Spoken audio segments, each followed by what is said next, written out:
A professora doutora Alexandra Dias vai nos apresentar a prevalência de casos diagnosticados e não diagnosticados da doença renal crônica e os desafios que impõem para que o Brasil atinja o ODS 3.4. A professora doutora Alexandra Dias, ela atuou como enfermeira no programa de saúde da família e como gerente de projetos no município de Ibirité, Minas Gerais. Foi pesquisadora do Centro Colaborador para o Ministério da Saúde em Belo Horizonte.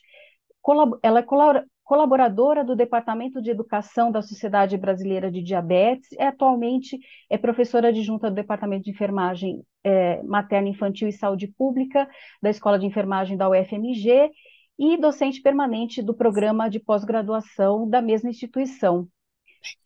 Seja muito bem-vinda. Os seus 5 minutos de considerações iniciais. Boa tarde, estão me ouvindo? Sim, Sim. Boa tarde. Primeiro eu queria agradecer pelo convite, né? É um prazer estar aqui num fórum tão importante sobre doença renal.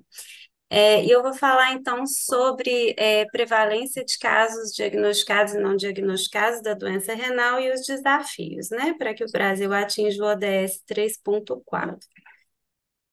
Vocês conseguem ver minha tela? sim.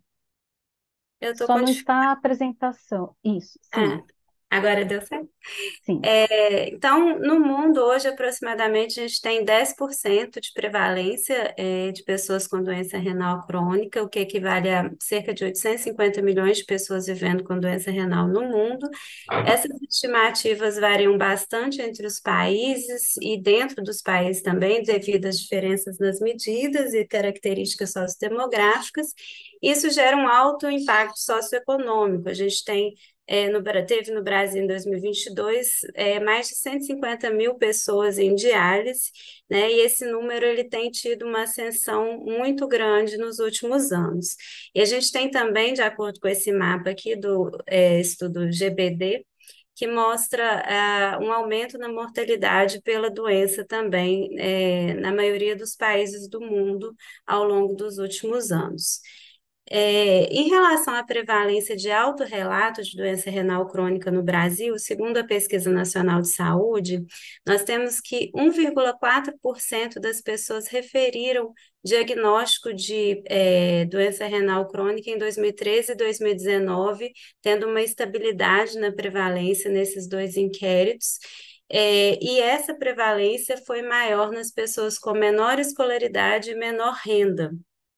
Mas a gente tem uma grande variação também na prevalência entre os estudos no Brasil. Mas dados laboratoriais da Pesquisa Nacional de Saúde, foi feita uma subamostra dessa pesquisa e alguns dados laboratoriais aferidos, inclusive creatinina, demonstraram que a real prevalência de doença renal crônica no Brasil ela é 4 vezes maior do que a autorreferida. Então, isso aponta para um subdiagnóstico muito importante da doença renal crônica no país. Esses dados laboratoriais, eles contavam apenas com creatinina, então foi possível avaliar somente prevalência de taxa de filtração glomerular, então por si, essa prevalência é subestimada, que foi de 6,7%, mas mesmo assim a gente tem um subdiagnóstico muito grande da doença renal no Brasil. E em relação à linha de base do ELSA Brasil, a gente tem uma prevalência de cerca de 8,9%, considerando taxa de filtração glomerular e albuminúria, algo mais próximo da prevalência mundial.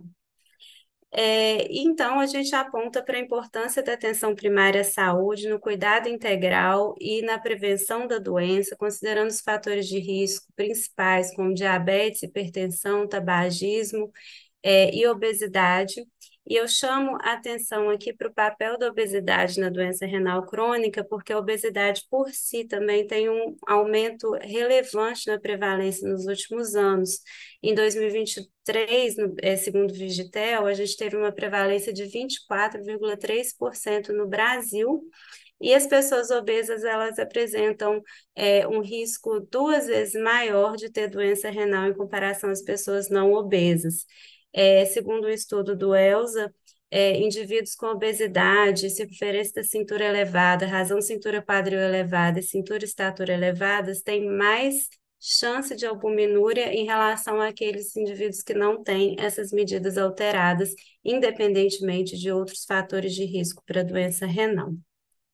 E, por fim, em relação aos desafios, a gente tem o grande papel da atenção primária à saúde na detecção precoce dos casos, na qualidade do cuidado e no acesso aos serviços, ao acompanhamento, e também o financiamento público e a importância da educação permanente para os profissionais e de mais investimentos em pesquisas com dados aferidos, dados laboratoriais, para a gente ter esse panorama da doença renal crônica no Brasil.